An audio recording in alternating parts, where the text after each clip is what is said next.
Hello, please listen to, there are three persons featured in this video. Three.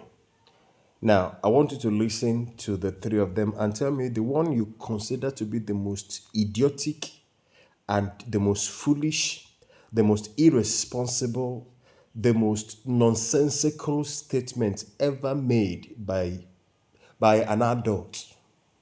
I just want you to pick out one because when I saw the video, that was my comment on that video. But I may be wrong, so I want to find out from you guys. Please tell me which one do you consider to be most foolish, most idiotic, most irresponsible, most nonsense? I don't know which other adjective I can use to qualify it. Please listen. God bless you. God bless you. God bless you. It has taken Donald Trump's statement to put pressure on you to even appoint ambassadors. Shame on you, Nigerian government. Shame on you. You should be terribly ashamed of yourself. You should be decisively ashamed of yourself. If for you to protect the lives of your citizens, you need another president to put pressure on you. They are coming for ulterior motive. They are coming for mineral resources. Waiting concern poor man picking with mineral resources. Since when they bomb me, why they Nigeria? Waiting I see for mineral resources. About one of the raging challenges that is facing our nation at this time. For the over 40 years that I have been a Christian, there have been killings in southern Kaduna, killings on the plateau. There have been riots. Sometimes, I think it was in France, an image of Prophet Muhammad was defaced. Who remembers that? And as a result of that, there were killings of Christians in Nigeria. And so it's nothing new. It doesn't amount to genocide. The way the West are talking about it, it's as if a Christian steps on the street, his head will be blown off. And I'm trying to understand this sudden love for Christians. Is it because we now have one of the largest refineries in the world and no longer have to ship raw materials abroad and bring the finished products? Or is it because of the 21st century minerals that we now have in our earth that are used to generate nuclear power for electric vehicles? Are those the reasons that our friends are threatening to invade our country to defend and protect Nigerian Christians? Selah.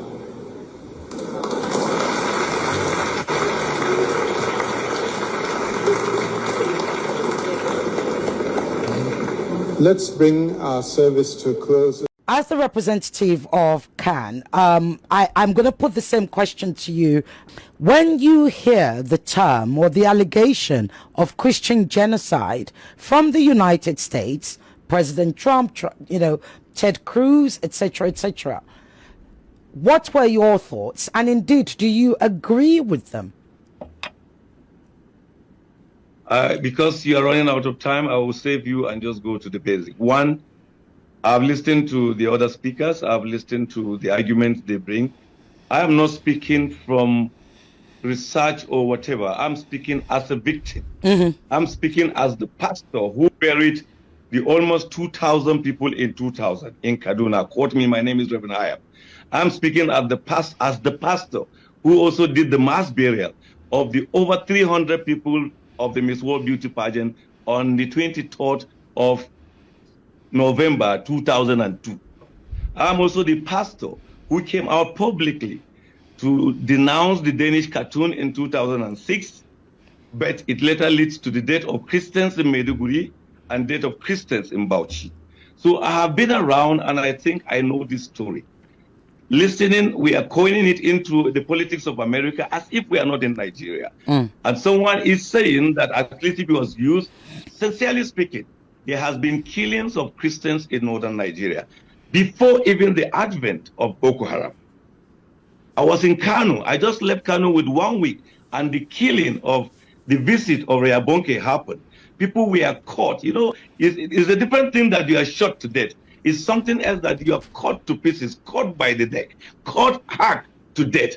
I saw these cops. I had to run back. My pastor asked me, "Why did you come back?" I said, "No, I just left for Kaduna 1 week, and then I heard what happened to my people in places in Kano. I just came back." So it is something that has. Sorry, sir, if I may interrupt you. What year are we talking about? I'm taking you back. Okay. To tell you that I was available when the Bonke crisis happened in Kano. I was also there, not only there, but buried the mass people that were buried in 2000. I also buried the mass people that were buried in 2002. Then fast forward to 2006, I said I was the pastor who first came out to condemn the Danish cartoon because I knew what was going to follow. But despite that effort, Christians were killed in Maiduguri, Christians were killed in Bauchi for an offense they had no problem about. They knew nothing about. If I just move backward, what happened in 2002, many Christians in northern Nigeria, including Kaduna, don't even know the lady who wrote the article. But they ended up having their churches burned. They ended up having their pastors killed. They ended up having, precisely the Sunday before that violence, I had a guest preacher in my church, Reverend Nee preached in my church at Rahama English Baptist Church. You can Google it. I remember when you could Google that. And just a day after that, that man was burnt. His corpse was like that of a small baby. So when you put together all this, in Maiduguri in 2009, when Boko Haram started, they were never attacking Muslims. They actually went for the church because they said, we are infidel. One among the early pastors that was killed was Pastor Oji. Pastor Oji was killed. When he saw he was going to die, he simply said, go and tell my brothers I die well.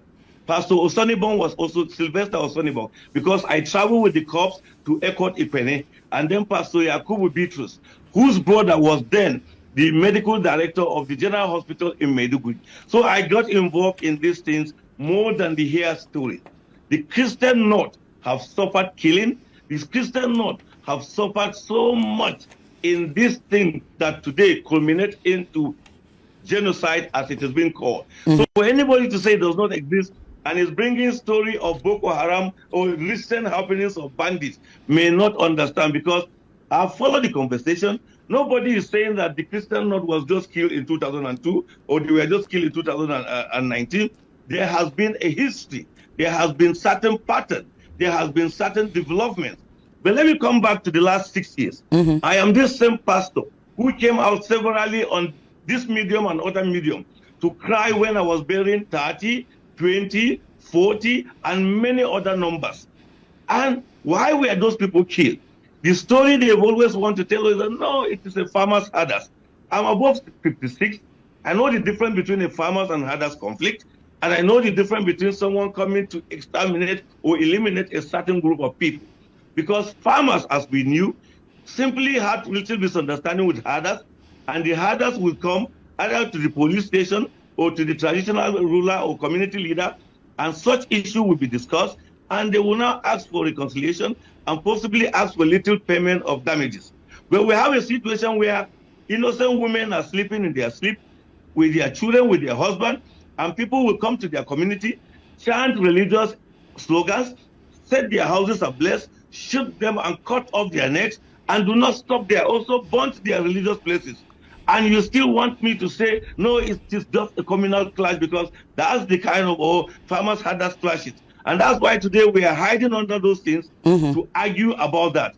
I looked at the issue of statistics and I just wonder, if you sit there, just Google, you will see in the Wikipedia, the number of churches that document is giving you that the churches in Nigeria are just 16,000 something. And you and I know that is not true. I am a pastor of the Baptist Church. The Nigerian Baptist Convention, just Nigerian Baptist Convention, we have over 11,200 registered churches. We never bring Redeem into it. You never bring Anglican into it. No Catholic into it. No Methodist into it. No Living Faith into it. So some documents and figures that we have been seeing are quite interesting, but just tell us that there is even to us a conspiracy of silence or a conspiracy of twisting a situation. I see what is happening and as an opportunity for us to stop the killing of our fellow citizens just because of their identity.